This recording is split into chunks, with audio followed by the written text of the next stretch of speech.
Our healthcare system is melting down.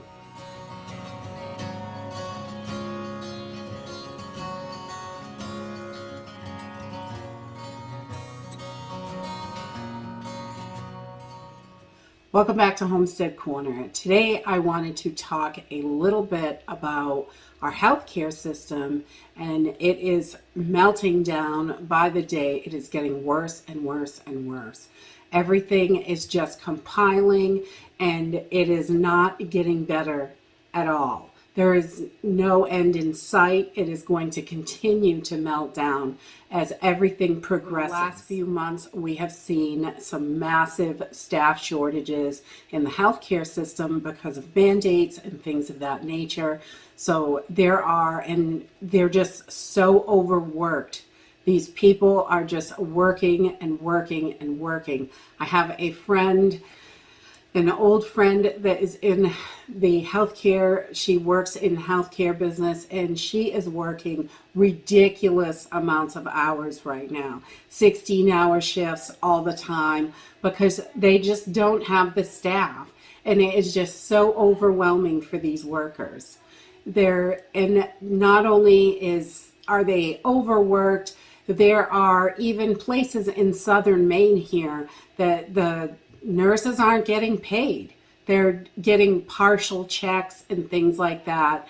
I read an article, and I will link any articles that I mention down below in the description box so you can check them out for yourself. But in this article, it stated that these nurses they're working their butts off, and they're getting partial checks. Someone said they got a check for 48 cents.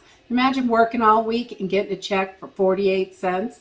You can't even get home to the bank on 48 cents. This is absolutely ridiculous. There was supposedly some sort of ransomware attack back in December, and paychecks have been screwed up since then. So this is something that they are having to deal with in this certain facility, and other people may be dealing with it as well.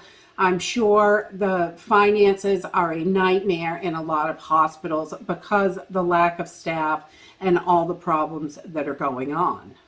On top of all the short staff and all that, everybody's getting sick. I know quite a few people that have recently had COVID. I've gotten emails from some of you, and I'm glad the people that I did talk to are doing well and getting better.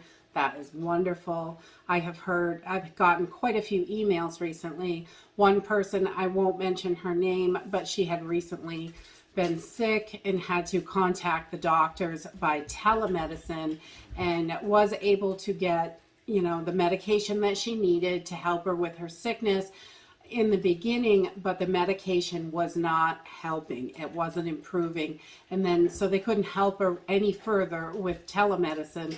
So she was trying to get into her doctor, and it is almost impossible to get into the office. The wait times are so long, and it's ridiculous. People are going to suffer so much from this.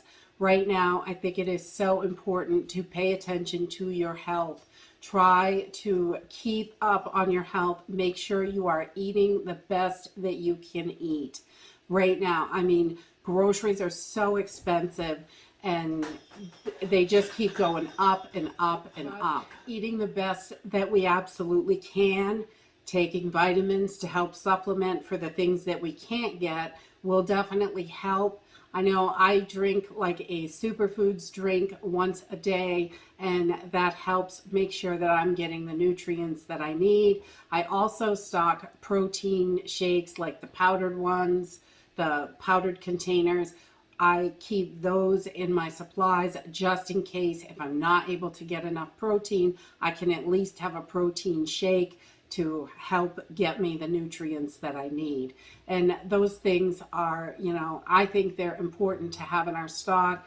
And on top of all this other stuff that is going on, the Red Cross is now saying that there's a blood crisis because they don't have enough people donating blood. People are sick, they don't have enough staff, schools are closed in a lot of places.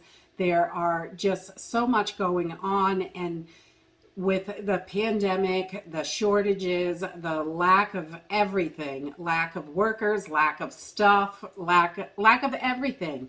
And really, that's where we are right now. And it just keeps compiling and compiling. And not having enough blood for the Red Cross could mean people are not going to get the care that they need. If you got in some kind of accident and you needed blood and they just don't have it, that's not a good situation to be in. We all need to really pay attention to these things. Our healthcare system is completely melting down right before our eyes, and we need to be prepared for the next emergency that we have. So now is a really good time to take a look at your supplies and make sure that you have plenty of first aid items. If you got to take care of yourself at home, then having the things that you need, over-the-counter pain medications, antibiotics if you can swing it. I know some people use fish antibiotics. There's also, like Jace. I did a video on that recently. That's another way to go. There are a bunch of different ways you can prepare. A lot of people stock up on herbal medicines and things like that, and I think those are wonderful as well. Whatever it is that works for you, I would definitely try to make sure that you have all of your stuff for health care and medical needs on hand, and be prepared that, if you had to go into the hospital, the waits are extremely long because the shortages, so many people are sick, all of this stuff, it just keeps compiling, and it's putting so much strain on the system. It's just melting down. And that is it for today. If you like this video, give me a thumbs up. Subscribe. I'll see you in the next video. Bye.